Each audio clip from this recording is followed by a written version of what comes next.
ಬಣ್ಣಗೆಟ್ಟ ಬೇಕರಿಗಳ ಬಣ್ಣ ಬಯಲು. ಜನರ ಹೊಟ್ಟೆಗೆ ವಿಷ ಹಾಕ್ತಿದ್ದಾರಾ ಬೇಕರಿ ಮಾಲೀಕರು? ರಾಮದೇವ್ ಸ್ವೀಟ್ ಮಾರ್ಟ್ನಲ್ಲಿ ಎಂಆರ್ಪಿಗಿಂತ ಹೆಚ್ಚಿನ ಹಣ ವಸೂಲಿ. ಅವಧಿ ಮುಗಿದ ಚಿಪ್ಸ್, ಬಿಸ್ಕೆಟ್ ಮತ್ತು ಶೀತಲ ಪಾನೀಯಗಳ ರಾಜರೋಷ ಮಾರಾಟ. ಹ್ಯಾಂಡ್ ಗ್ಲೌಸ್ ಇಲ್ಲ, ಟೋಪಿ ಇಲ್ಲ, ಮಾಲೀಕರಿಗೆ ಕಾನೂನು ಭಯವೇ ಇಲ್ಲ. ಬಾದಾಮಿ ಆಡಳಿತ ಮಂಡಳಿ ಕಣ್ಣು ಮುಚ್ಚಿ ಕುಳಿತಿದೆಯಾ? ಹಣದ ಆಸೆಗೆ ಜನರ ಹೊಟ್ಟೆಗೆ ವಿಷ ಹಾಕ್ತೀರಾ? ನಿಮ್ಮ ಮನೆಯವರು ಇದನ್ನೇ ತಿಂತಾರಾ? ಎಸ್, ಬಾದಾಮಿಯ ಜನರೇ, ಎಚ್ಚರ ಎಚ್ಚರ ಎಚ್ಚರ. ನೀವು ತಿನ್ನುತ್ತಿರುವ ಬೇಕರಿ ತಿನಿಸುಗಳು ನಿಮ್ಮ ಪಾಲಿಗೆ ಅಮೃತವೋ ಅಥವಾ ಸಾವಿನ ಗುಂಡಿಯೋ? ನಿಮ್ಮ ನೆಚ್ಚಿನ ಕೇಕ್, ಸ್ವೀಟ್ಸ್ ಹಿಂದೆ ಅಡಗಿದೆಯಾ ಭೀಕರ ಸತ್ಯ?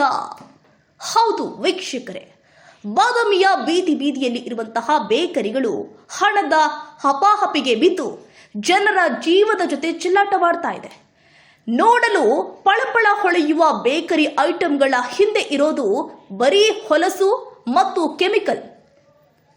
ರಾಷ್ಟ್ರ ಕ್ರಾಂತಿ ನಡೆಸಿದ ರಹಸ್ಯ ಕಾರ್ಯಾಚರಣೆಯಲ್ಲಿ ಬೇಕರಿಗಳ ಅಸಲಿ ಮುಖವಾಡ ಕಳಚಿ ಬಿದ್ದಿದೆ. ಸಿಹಿ ಪದಾರ್ಥದ ಮೇಲೆ ಕಾಲಿಟ್ಟು ಕೂರೋದು, ಕೊಳೆತ ಹಣ್ಣುಗಳ ಜ್ಯೂಸ್ ಕೊಡೋದು, ಇದಾ ನಿಮ್ಮ ಧರ್ಮ? ಇದಾ ನಿಮ್ಮ ವ್ಯಾಪಾರ?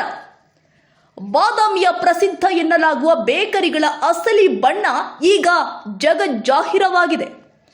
ಅಧಿಕಾರಿಗಳು ದಾಳಿ ನಡೆಸಿದಾಗ ಅಲ್ಲಿ ಕಂಡಂತಹ ದೃಶ್ಯಗಳು ಎಂಥವರನ್ನು ಕೂಡ ಬೆಚ್ಚಿ ಬೀಳಿಸುತ್ತೆ. ಬೆಂಗಳೂರು ಬೇಕರಿಯ ದಿಲ್ ಖುಷ್ನಲ್ಲಿ ಸಿಕ್ಕಿದ್ದು ಕಬ್ಬಿನ ಚೂರು. ಇದು ತಿನ್ನೋ ಪದಾರ್ಥವೋ ಅಥವಾ ಕಸದ ಬುಟ್ಟಿಯೋ? ಅನು ಸ್ವೀಟ್ಸ್ನಲ್ಲಿ ಮೈಸೂರು ಪಾಕ್ ಮೇಲೆ ವಾಕರಿಕೆ ಬರೆಸುವಂತಿದೆ.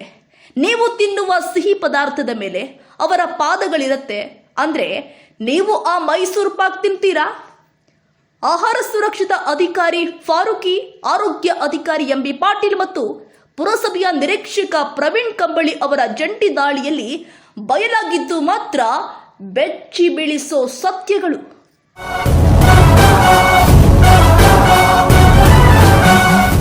ಮಾರಣಾಂತಿಕ ಕೆಮಿಕಲ್ ಬಣ್ಣಗಳು, ಕ್ಯಾನ್ಸರ್ ತರುವ ವಿಷಕಾರಿ ಲಿಕ್ವಿಡ್ಗಳು, ಅಡುಗೆ ಮನೆಯಲ್ಲಿ ಕಸಪೊರಕೆ, ಕೊಳೆತ ರಟ್ಟುಗಳು ಮತ್ತು ಅಸಹ್ಯಕರ ಎಣ್ಣೆ.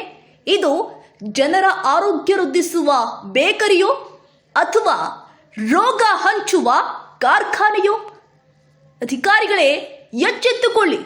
ಸಾರ್ವಜನಿಕರ ಜೀವದ ಜೊತೆ ಚೆಲ್ಲಾಟವಾಡೋ ಇಂತಹ ಬೇಕರಿಗಳನ್ನ ಬಂದ್ ಮಾಡಿಸಿ. ಕೇವಲ ದಾಳಿ ಮಾಡಿ ಸ್ಯಾಂಪಲ್ ಪಡೆದ್ರೆ ಸಾಲಲ್ಲ. ಸಾರ್ವಜನಿಕರ ಪ್ರಾಣದ ಜೊತೆ ಆಟವಾಡುವ ಇಂತಹ ಬೇಕರಿಗಳನ್ನ ತಕ್ಷಣವೇ ಸೀಸ್ ಮಾಡಬೇಕು. ಇವರ ಪರವಾನಗಿಯನ್ನ ರದ್ದು ಮಾಡಬೇಕು. ಅಧಿಕಾರಿಗಳೇ ಈಗಲಾದರೂ ಎಚ್ಚೆತ್ತುಕೊಳ್ಳಿ. ಇಲ್ದಿದ್ರೆ ಬಾದಾಮಿಯ ಜನತೆ ರೋಗದ ಗೂಡಾಗೋದ್ರಲ್ಲಿ ಸಂಶಯವಿಲ್ಲ. ಎಷ್ಟಿದೆ ಇದು? 35 ರೂಪಾಯಿ ರೇಟ್. ಅದು ಎಷ್ಟಿದೆ ರೇಟ್? ಎಷ್ಟು? 50 ಹೋದಲ್ಲ? ಇದು 35 ರೂಪಾಯಿ ರೇಟ್ ಅದ. ಇದಕ್ಕೆ ಆಯ್ತು ತಡಿ.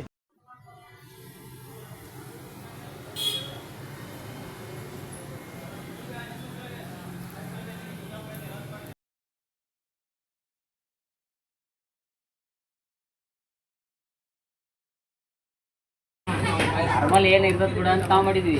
ಅವರು ಎಕ್ಸ್ಪೈರ್ ಆಗೈತೆ ಅಂದ ಬ್ಯಾಗ್ ಬಂದು ನೋಡಿದೆ, ಎಕ್ಸ್ಪೈರ್ ಡೇಟ್ ಆಗಿತ್ತು ರೀ. ಅದಕ್ಕೆ ಕಿಶೆದಾಗ ಅವನ್ನ ತಂದಿದ್ದು ತೊಗೊಂಬಂದಿನಿ. ಇಲ್ಲಿ 3 ಅಂಗಡಿ ಕೇಳಿದೆ. ನಾ ಅಪ್ಪರ್ ಎಲ್ಲಿ ತೊಗೊಂಡಾರ ಅಂತೇಳಿ ವಿಡಿಯೋ ಕಾಲ್ ಮಾಡಿದೆ. ಇಲ್ಲಿ ಹಿಂಗಪ್ಪ ಅಂತಂದು ಇಲ್ಲಿ ಬಂದೆ. ಇಲ್ಲಿ ಬಂದ ತಕ್ಷಣ ಏನು ಮಾಡಿದೆ, ತೆಗೆದು ನೋಡಿದ್ವಿ. ಅದ್ರೊಳಗೆ ಎಕ್ಸ್ಪೈರಿ ಡೇಟ್ ಇತ್ತು. ತೊಗೊಂಬಂದು ಇಲ್ಲಿ ಬಿಲ್ ತೊಗೊಂಡೇನ್ರಿ ಅವ್ರು. ಇಲ್ಲಿ ಬಿಲ್ಲುನ ಐತಿ. ಅವ್ರು ಕೊಟ್ಟಿದ್ದು ಬಿಲ್ ಅದ್ರ ಸಲಾಗೆ ಬಿಲ್ ತೊಗೊಂಡಿದ್ರಿ. ಇವಾಗ ಪಾರ್ಲೇಸ್ ಇದು ಅಂತೇಳಿ ಬಿಲ್ ತೊಗೊಂಡು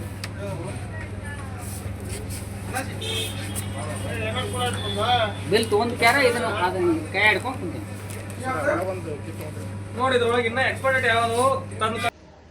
ರಾಷ್ಟ್ರ ಕ್ರಾಂತಿ ನ್ಯೂಸ್ ಈ ಬಗ್ಗೆ ನಿರಂತರ ಹೋರಾಟ ನಡೆಸಲಿದೆ. ರಾಷ್ಟ್ರ ಕ್ರಾಂತಿ ಬಾದಾಮಿ.